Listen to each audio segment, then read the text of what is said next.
আসসালামু আলাইকুম, সবাইকে শুভেচ্ছা জানাচ্ছি। মাসুম মাহবুব দেখছেন ওপেনদাজ ইউটিউব চ্যানেল এবং মাসুম মাহবুব ফেসবুক পেজ। পৃথিবীর যে প্রান্ত থেকে যারা দেখছেন সবার জন্য শুভকামনা, ভালোবাসা। দর্শক, আজকে আপনাদের জন্য বিগ ব্রেকিং খবর আছে।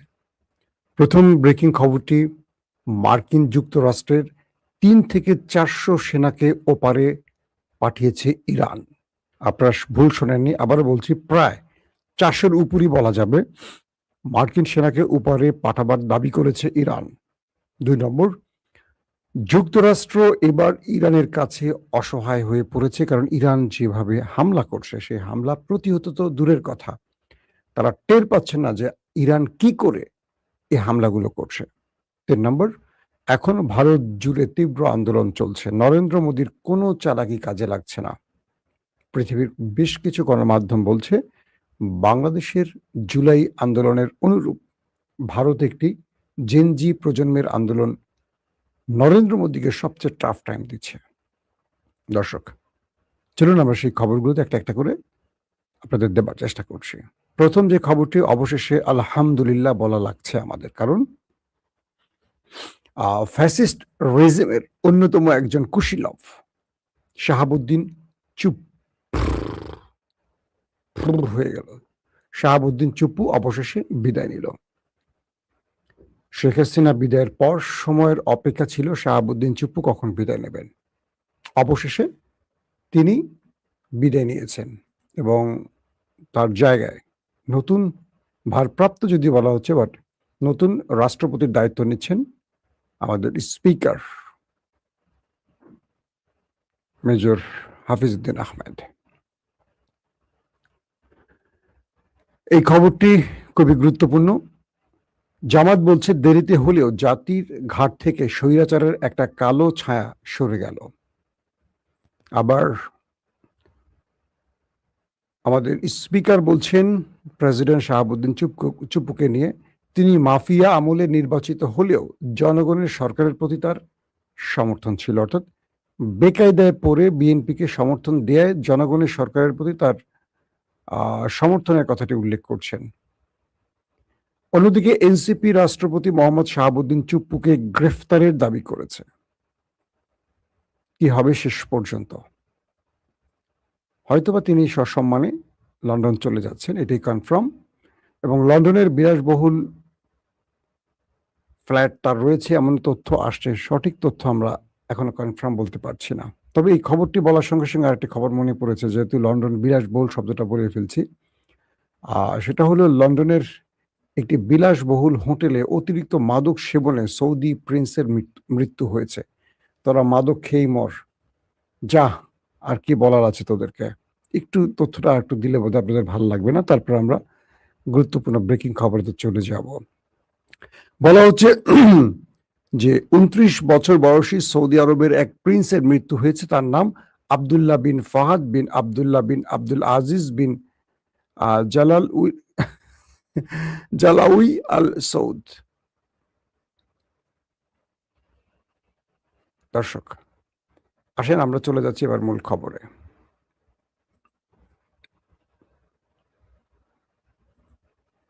প্রথম যে খবরটি, আরেকটি খবর দিয়ে চলে যাব ব্রেকিং খবরে, সেটি হলো ওয়েস্ট ব্যাংকে দখলদার বাহিনীর সাথে আরেকটা বড় রকম ঘটনা ঘটে গেছে। বলা হচ্ছে যে পশ্চিম তীরের নাভলুসে ইসরায়েলি বসতি স্থাপনকারীদের হামলায়, অর্থাৎ তাদের গুলিতে ৬ জন ফিলিস্তিনি শাহাদাত বরণ করেছেন। বুঝতে পারছেন? মানে একদিকে ইসরায়েল মারছে, আরেকদিকে ইসরায়েলের মদদ নিয়ে ইহুদিরা প্রকাশ্যে অস্ত্র নিয়ে ফিলিস্তিনিদের বাড়িঘর দখলে আসে এবং তারা দখলে বাধা দিলে তাদের গুলি করে মেরে দেয়। এরকম অনেক ভিডিও দেখলাম। জমিটা আমার। তো আপনি যেহেতু ক্ষমতাধরদের পক্ষের লোক, মানে ওই নেতানিয়াহু বাহিনীর পক্ষের লোক, আপনি একটা পিস্তল নিয়ে এসে বলেন এই জমির সমস্ত ফসল এখন আমার, এটার মালিক এখন আমি, ভাগো। বুঝছেন? যদি না ভাগবে তখন দেখা যাবে যে তাকে গুলি করা হবে বা মারধর করা হবে বা পুলিশে গ্রেফতার করা হবে। এই জুলুম কবে বন্ধ হবে? খবরে বলা হচ্ছে তাল গ্রামে বসতি স্থাপনকারীদের হামলায় অন্তত 4 জন ফিলিস্তিনি এবং 2 জন ইসরায়েলি খেলাটি হচ্ছে 4-2 ম্যাচ। 4 জন ফিলিস্তিনি ও 2 জন ইসরায়েলি নিহত হয়েছে। প্রায় 20 জন ইসরায়েলি বসতি স্থাপনকারী গ্রামটিতে হামলা চালিয়ে মানুষ ও তাদের বাড়িঘরের উপর গুলিবর্ষণ করে। এদিকে পার্শ্ববর্তী গ্রামগুলোতে বসতি স্থাপনকারীদের হামলায় আরো অন্তত 8 জন ফিলিস্তিনি আহত হয়েছে। হামলার পরিপ্রেক্ষিতে ইসরায়েলি প্রধানমন্ত্রী নেতানিয়াহু দ্রুত ওই স্থানে আবারও সামরিক বাহিনী পাঠিয়ে অভিযান শুরু করেছেন। একদিকে তাদের জনগণ এসে হামলা করবে, তারপর তাদের জনগণ ব্যর্থ হলে তারা সেনাবাহিনী পাঠাবে, তারপর তারা কি করবে, সামরিক বাহিনী দিয়ে সেখানে আবার পাল্টা হামলা করবে। এই হলো তাদের সুন্দর চরিত্রের অবস্থা।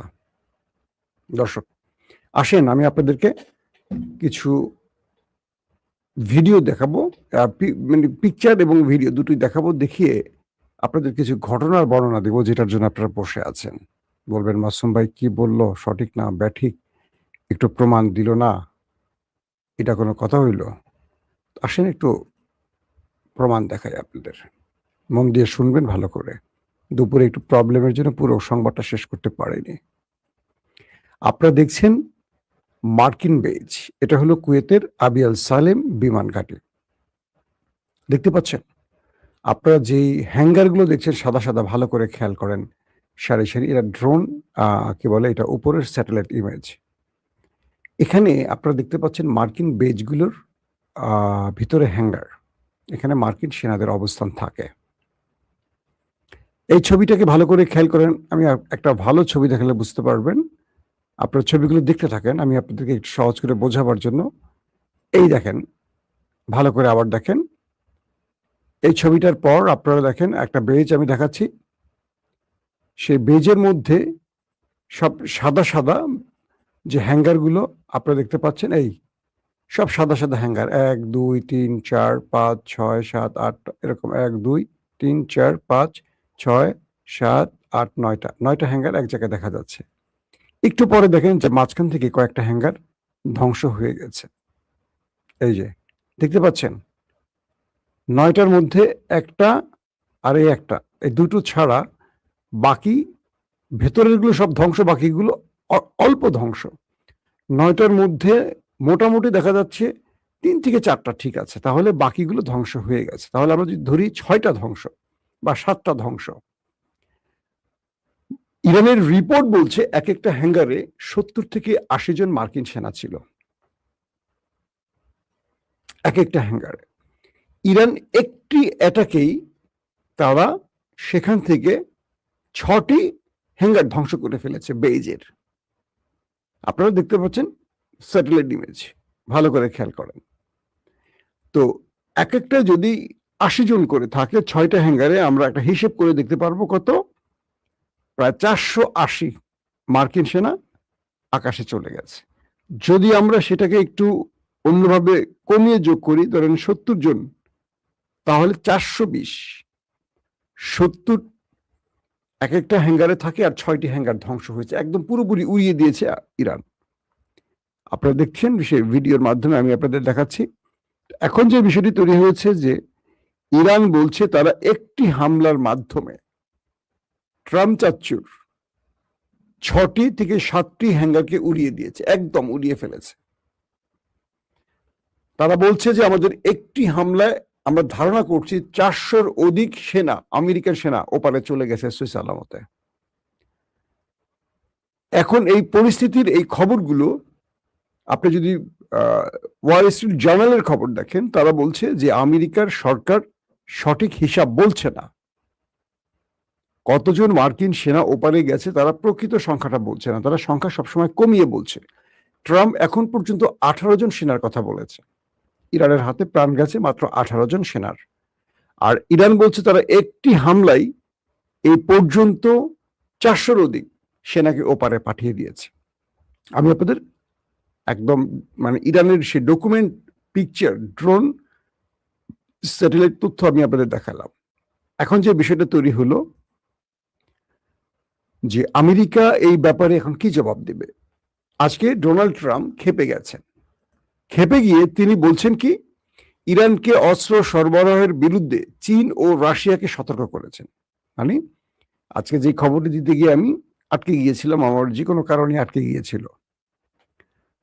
মার্কিন যুক্তরাষ্ট্রের সেনা সদর দফতর পেন্টাগন, সেখানে তাদের যুদ্ধমন্ত্রী বা প্রতিরক্ষা মন্ত্রী পিট হেগসেট কিছু বক্তব্য রেখেছেন খুব গোপনীয়, যেটা মার্কিন গণমাধ্যম ফ্লাশ করে দিয়েছে। সেখানে বলা হচ্ছে যে ইরান এত ডিটেল নিখুঁত তথ্য পাচ্ছে কোথায়। ইরানের তো স্যাটেলাইট তথ্য বা উপগ্রহের ছবি নিখুঁতভাবে পাওয়ার সুযোগ থাকার কথা না। ইরানের ইঞ্জিনিয়াররা এত নিখুঁত মিসাইল নির্মাণ কবে থেকে শিখলো যে তারা আমেরিকার সিআইএ সদর দফতরের খবর জানে, মার্কিন বেজগুলোর খবর জানে, কোথায় মিসাইল স্টোরেজ আছে সেই খবর জানে এবং নিখুঁতভাবে সেগুলো ধ্বংস করছে। কে বলছে? পিট হেগসেট। বলা হচ্ছে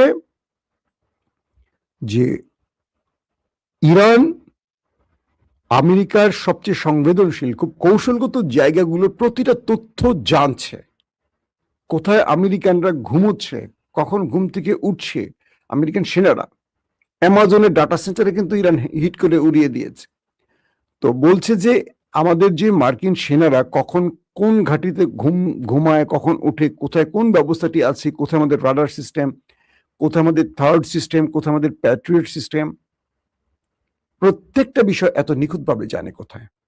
এখন ট্রাম্প দায়ী করছেন এই ঘটনাটি বা এর জন্য চীন এবং রাশিয়াকে। বলছেন এই দুটো দেশ ইরানকে একটা গ্রুপ অ্যাডভান্স বা ডিফেন্স সহযোগিতা দিচ্ছে, আরেকটা সকল তথ্য উপাত্ত দিচ্ছে। এক, পিট হেগসেট বলছেন যে আমাদের সিএর গোয়েন্দারা, আমাদের সিএর কর্মকর্তারা কখন কোথায় আশ্রয় নিচ্ছে, কোথায় মিটিং করছে, এত নিখুঁত তথ্য ইরান জানে কি করে? ইরান তো গোয়েন্দা তৎপরতা এত পাওয়ারফুল নয়। মধ্যপ্রাচ্যে সিআই কখন কোথায়, সিআইএ কখন কোথায় বসছে মিটিং এ, সেখানে ইরানের মিসাইল হিট করে তাদেরকে উড়িয়ে দিচ্ছে।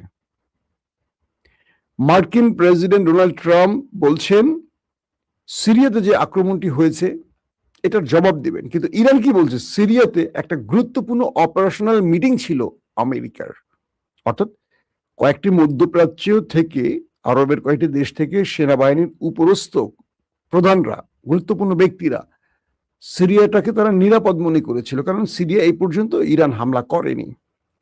সিরিয়ায় মার্কিন বেজ কতটুকু, কয়জন আছে, এত কনফার্ম তথ্য এখনো কেউ জানে না, কারণ আমেরিকা সেখান থেকে চলে গেছে অনেকে, সেখানে নতুন সরকার বসবে। তো বলা হচ্ছে যে সেখানে এই গোপন মিটিং এর তথ্য ইরান জানে কি করে যে একটা হামলায় অনেক মার্কিন সেনা গুরুত্বপূর্ণ ব্যক্তিদেরকে ওপারে পাঠিয়ে দিয়েছে ইরান।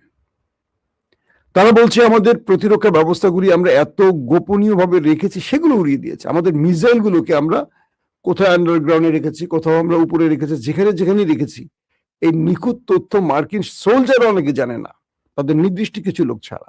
সেখানে ইরান হামলা করে সব ধ্বংস করে দিচ্ছে। পিট হেগসেট বলছে, মার্কিন গণমাধ্যম দেখেন, এই পরিস্থিতিতে ইরানের কাছে বড় রকম ধরা খেয়ে গেছে মিস্টার ট্রাম্প। তিনি আজকে কি বলছেন? মার্কিন প্রেসিডেন্ট ডোনাল্ড ট্রাম্প আজকে শুক্রবার বলছেন চীন বা রাশিয়ার কোনোটি যদি ইরানকে অস্ত্র সরবরাহ করে তবে তা তাদের জন্য খুবই খারাপ হবে। তিনি বলেন তার বিশ্বাস উভয় সরকারই এমনটি না করার অঙ্গীকার করেছে।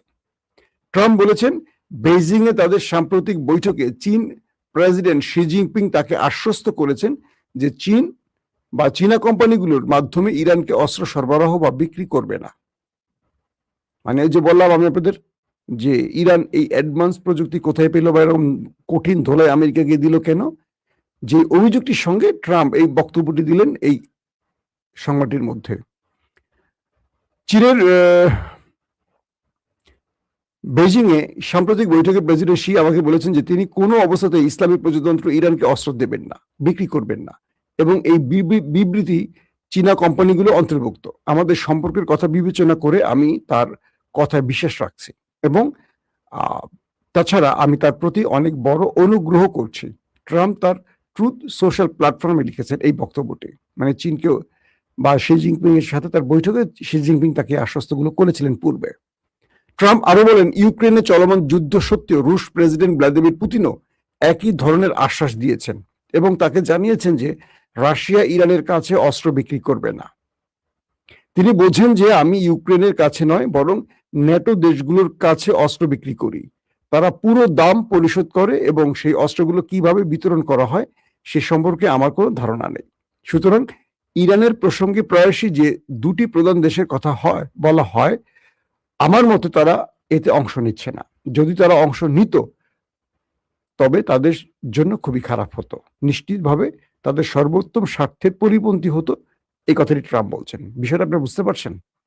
মানে ট্রাম্প দুটো দেশকে বুঝাচ্ছেন যে আমার মনে হয় তারা এই কাজটি করবে না, কারণ তারা আমাকে আশ্বস্ত করছেন। কেন পিট হেগসেট যখন বলছে যে দুটো দেশ জড়িত না, তো বা ইরান এত পাওয়ারফুল পজিশনে বা ইরান এত হামলার পরও ইরান কিভাবে ঘুরে দাঁড়াচ্ছে, বারবার ইরান আমেরিকাকে এত বড় ক্ষতি করছে কিভাবে, কারণ ট্রাম্পের সামনে আসলে ফিরে যাওয়ার কোনো পথ খোলা নেই। দর্শক, তো এই পরিস্থিতিতে আমেরিকা একটা বড় রকম মাইনকার চিপে আটকে গেছে। পাশাপাশি আজকে শুক্রবার কিরগিজস্তানে চলপন আতা শহরে অনুষ্ঠিত সাংহাই সহযোগিতা সংস্থা পররাষ্ট্রমন্ত্রীদের পরিষদের বৈঠকের ফাঁকে সাংবাদিকদের সঙ্গে কথা বলতে গিয়ে ইরানের পররাষ্ট্রমন্ত্রী আব্বাস আরাকচি বলেন, বিদেশি সমকক্ষের সঙ্গে তার বৈঠকে ইরানের বিরুদ্ধে মার্কিন কর্মকাণ্ডের নিন্দা জানানোর বিষয়ে ব্যাপক ঐক্যমত করা হয়েছে। অর্থাৎ পৃথিবীর বিভিন্ন দেশ ইরানের উপর আমেরিকার এই হামলায় নিন্দা জানাতে যাচ্ছে বা নিন্দা জানাবে, এই বিষয়টি আসছে আলোচনায়। দর্শক, আমি আপনাদেরকে এই ইরানের সংবাদটা লম্বা না করে ভারতের খবরে আসি। নরেন্দ্র মোদী অনেক বড় বেকায়দে আছেন। কেন? ক্রমান্বয়ে আন্দোলন আরো বাড়ছে, বিভিন্ন সম্পৃক্ততা বাড়ছে। ইতিমধ্যে ভারতীয় গণমাধ্যমগুলো জোরে সোরে প্রচার করছে এই আন্দোলনকে সমর্থন দিচ্ছে বাংলাদেশের জামাত ইসলামী, এবং মোদি মিডিয়া এই মিথ্যাচারটাকে একদম হাসিনা মিডিয়ার মতো, হাসিনার আমলের সময় টিভি, 24, 71 টিভি, 72 টিভি, 74 টিভি, এরকম বহু টিভি ছিল না, তারা একটা এজেন্ডাকে একসঙ্গে সবাই মিথ্যার মাধ্যমে সত্য প্রমাণের চেষ্টা করতো, গোয়েবলস যেটা করতো। তো হাসিনার কাছ থেকে এটি শিখছে আমাদের নরেন্দ্র মোদী দাদা। তো তার মিডিয়া একসাথে ছাত্রদের বিরুদ্ধে প্রোপাগান্ডা চালাচ্ছে, ময়ূখ রঞ্জনের মতো প্রচুর মিথ্যা শুরু করছে। এটা নিয়ে আমি আলাদাটা এপিসোড করব। তো ইতিমধ্যে ছাত্ররা বলছে যে কোনো কিছুতে কাজ হবে না, কোনো মিটিং সিটিং এ কাজ হবে না, আমাদের যে দাবি সে দাবির বাইরে আমরা কোনো আশ্বাসে না, আমাদের মানে কান বা না, কি বলে এই শব্দটাকে, যে আমরা তাদের কাছে নত হব না। আমাদের দাবি একটি, মানে শিক্ষামন্ত্রীর পদত্যাগ এবং যেই সংস্কারগুলো তারা চেয়েছে। ইতিমধ্যে সে আন্দোলন থেকে দাবি আরেকটা উঠে গেছে, সেটি হলো নরেন্দ্র মোদীর পদত্যাগ। কারণ নরেন্দ্র মোদী ছাত্রদের উপর হামলা করেছে তাদের ন্যায্য দাবিকে অগ্রাহ্য করে। এখন কলকাতা বলেন, এখন বেঙ্গালুরু বলেন, দিল্লি বলেন, ভারতের বিভিন্ন প্রদেশে আন্দোলন ছড়িয়ে পড়ছে। পাশাপাশি পুলিশ মারমুখী হচ্ছে, কোথাও কোথাও পুলিশ সংযমী আচরণ করছে, কারণ ইতিমধ্যে কিছু গণমাধ্যম বলছে এটা ডিপ স্টেটের খেলা হতে পারে। নরেন্দ্র মোদীকে ক্ষমতা থেকে সরাবার জন্য এটি ডিপ স্টেট বা মার্কিন যুক্তরাষ্ট্রের কোনো শক্তির বলের খেলা হতে পারে। এক একটা তথ্য আসছে, কিন্তু যে ছাত্র বিক্ষোভ চলছে এবং নরেন্দ্র মোদী বলছেন যারা প্রশ্নপত্রের ফাঁসের কারণে বা পরীক্ষা দিতে পারেনি বলে আত্মহত্যা করছে তাদের পরিবারকে ক্ষতিপূরণ দেয়া হবে। তাহলে নরেন্দ্র মোদীরও আমার মনে হয় ক্ষমতা থেকে সরিয়ে ক্ষতিপূরণ দিয়ে দেওয়া উচিত। মানুষগুলোর জীবন চলে গেছে। ধরেন শেখ হাসিনা যে 2000 মানুষকে মেরেছে, হত্যা করেছে, তাদের পরিবারকে আপনি ক্ষতিপূরণ দিয়ে লাভ কি? যে মানুষটা চলে গেছে সেই মানুষের ক্ষতিটা পূরণ কিভাবে করবেন? দেখা গেল হাদি, শহীদ আমাদের ওসমান হাদি, তাকে মারলো, তার পরিবারের লাভ হলো, তাকে বেচা কিনা করে দিল তার ভাই বোনেরা। জীবন দিল হাদি, এতিম হলো তার সন্তান, বিধবা হলো তার স্ত্রী, লাভ হলো ভাই বোনের, কারণ বেচা কিনা ভাই বোন করে। ধরেন আমার যদি কখনো কিছু হয়, কখনো আমার পরিবারকে টাকা দেবেন, আমার পরিবারের এখানে ক্ষতিটা কি? ক্ষতি হয় আমার সন্তানের, আমার স্ত্রীর হবে, আমার সন্তানের হবে, আমার বাবা মা সন্তান হারাবে, আমার ভাই বোন কি করবে? কাঁদবে। তারপর তারপর কি? আল্লাহ লাগি, আমি আমাকে দিয়ে উদাহরণ দিচ্ছি না, এটা হাদির কথাটা বুঝাচ্ছি, এটা আবার ব্যক্তিগতভাবে আমাকে নিয়েন না কেউ। কি হবে? আমার ভাই বোনের কিছু হবে? হাদির সেই ইনকিলাব মঞ্চ কারা দখল করতে চাচ্ছে? দেখেন, এগুলো বিশ্বাসঘাতক। পরিবারের মধ্যে লুবিরা থাকে, দরিদ্র ফ্যামিলিগুলোকে খুব সহজে কেনা যায়। হাদিকে কেনা যায় না, কিন্তু হাদির ধাঁচ বা হাদির আদর্শ তো বাকি ভাই বোনদের মধ্যে থাকবে না, এটাই স্বাভাবিক। কিন্তু দেখেন ভারতের মধ্যে যে আন্দোলনটা চলছে, তারা বলছে আমরা প্রধানমন্ত্রীর কার্যালয়ে বসবো না আলোচনায়, তাদেরকে বলা হচ্ছে তোমরা আসো, মানে মোটা অঙ্কের টাকা দিয়ে থামাই দেবে। বলছে না, তোমাদেরকে যন্তর মন্তরে আসতে হবে। যন্তর মন্তর হলো দিল্লি শাহবাগ, যেখান থেকে আন্দোলনের সূত্রটা হলো ককরোচ পার্টির, যে এখানে আসতে হবে, এখানে এসে আমাদের সকল দাবি মেনে ঘোষণা দিতে হবে। আশ্বাসে কাজ হবে না। কোনো আশ্বাস, নরেন্দ্র মোদী কাল রাতে টুইটারে জরুরি বক্তব্য দিয়েছেন, সব দাবি মেনে নেবেন এবং দ্রুত বিচার করবেন। তিনি ফার্স্ট খুব দ্রুত আদালত গঠন করে এই বিচারটি করবেন ঘোষণা দিয়েছেন। তারা মানতে রাজি না। আশ্বাস নয়, বাস্তবায়ন, এই চলছে এখন। এবং ভারতের নরেন্দ্র মোদীর সবচেয়ে ইম্পর্টেন্ট যে কথাটি এখন বলতে চাই, পুরো জাতি নরেন্দ্র মোদীকে একটা নতুন চেহারা দেখালো। তিনি মনে করতেন যে তিনি হিন্দুত্ববাদী লালন করে, যেহেতু হিন্দুদের দেশ, ভারত কবজা রাখবেন। হিন্দুদের মধ্যে একটা বিশাল গ্রুপ আছে যারা বিশ্বাস করেন ভারত স্বাধীন হয়েছে হিন্দু মুসলিমের চেষ্টায়, এবং সবচেয়ে বড় অবদান ছিল মুসলমানদের। বিশ্বাসঘাতকদের কাতারে অনেক হিন্দুরা ছিলেন, ব্রিটিশদের সাথে গোপনে যোগাযোগ করছেন, কিন্তু মুসলিমরা সবচেয়ে বেশি প্রাণ দিয়েছে। আমি আমার গতকালকে লাইভে বলেছি, মুসলিমরা নামাজ পড়ছে আন্দোলনে, পাশ থেকে হিন্দুরা বাতাস করছে। মানে এমন একটি আন্দোলন যেটা বাংলাদেশে আমরা দেখেছি, কে হিন্দু, কে মুসলিম, কে জামাত, কে শিবির, কে বিএনপি, কে বাম, কে রাম, সব এক হয়ে গেছে। একমাত্র আওয়ামী লীগ ছাড়া সব এক, ফ্যাসিস্টরা ছাড়া, মানে মঞ্জুরুল আলম পান্না, আনিস আলমগীর ছাড়া, এই গ্রুপ ছাড়া সব এক। দেখবেন এই মঞ্জুরুল আলম পান্না আমার বন্ধু, আর আনিস আলমগীর আমার বড় ভাই, আমি আজকের কাগজে তার সাথে কাজ করেছি। এই দুজনের কাছে কখনো শুনবেন না হাসিনা 2000 লোক মারছে, এটা নিয়ে কথা বলবে না। তারা এখন এটা নিয়ে ওটা নিয়ে, এই মবক্রাসি, এইগুলি খুব সুশীল করে কথা বলে। এর একবারও বলে না হাসিনা 2000 মানুষ মেরেছে, 40,000 মানুষকে পঙ্গু করেছে। এই শব্দ তাদের মুখে আসবে না। আগেই তো ভালো ছিলাম, এই ট্রামগুলো তারা নিয়ে আসে, এখন তারা খারাপ আছে। এদেরকে মানুষ বলতে লজ্জা লাগে। মানুষ এরকম হয় না। যদি মঞ্জুরুল আলমের ছোট একটা কিশোরী মেয়ে আছে, আমি চিনি, খুব কিউট, তার একটা বুকে গুলি লাগতো, তিনি বুঝতেন চালাকি। কারণ বাংলাদেশের অন্যান্য মানুষের রক্তকে সে নিজের রক্ত ভাবেনি, আমি ভাবছি হয়তো, তাই আমার কাছে খারাপ লাগছে। যে বাচ্চাটা ঘরে খেলতে গিয়ে গুলি খেয়েছে, কোনো আন্দোলনে না গিয়ে, আমি মনে করি সেই জায়গাটা আমার বাচ্চা থাকতে পারতো। এটা মঞ্জুরুল আলম পান্না বা আনিস আলমগীররা বোঝেন না বা মানেন না বা চিন্তা করেন না। কেবল তাদের সন্তানকে তারা নিজের মতো চিন্তা করেন। তো পরিস্থিতি তৈরি হয়েছে, তার সামনে একটা একটা করে পথ বন্ধ হয়ে যাচ্ছে। চারদিক থেকে আন্দোলন বাড়ছে, দিল্লিতে মানুষের সম্পৃক্ততা বাড়ছে। খুব ইন্টারেস্টিং ব্যাপার। আন্দোলনকারীরা আন্দোলন করছে রাত দিন, রাতে না ঘুমিয়ে দিনে আন্দোলন চলছে। তারা মানুষ খাবার নিয়ে আসছে, পানি নিয়ে আসছে, ড্রিঙ্কস নিয়ে আসছে, ফল নিয়ে আসছে, যেটা আমরা দেখেছিলাম হেফাজতের সময়।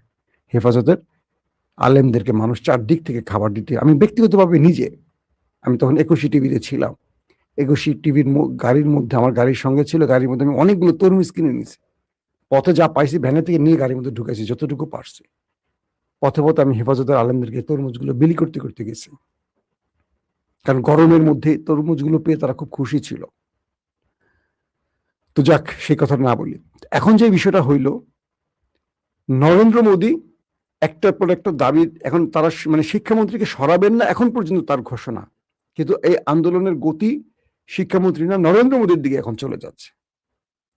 এবং শুধু ভারত না, ভারতের বাইরে, ইংল্যান্ডে, আমেরিকাতে, ইউরোপ কান্ট্রিতে এই আন্দোলন ছড়িয়ে পড়ছে। ভারতীয়রা সেই আন্দোলনে নেমে পড়েছে।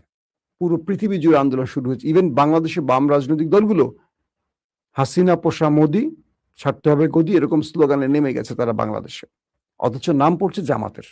জামাত বলছে যে এরকম কাজ তারা করেনি, এমন কোনো চিঠি তারা ভারতে পাঠায় নাই।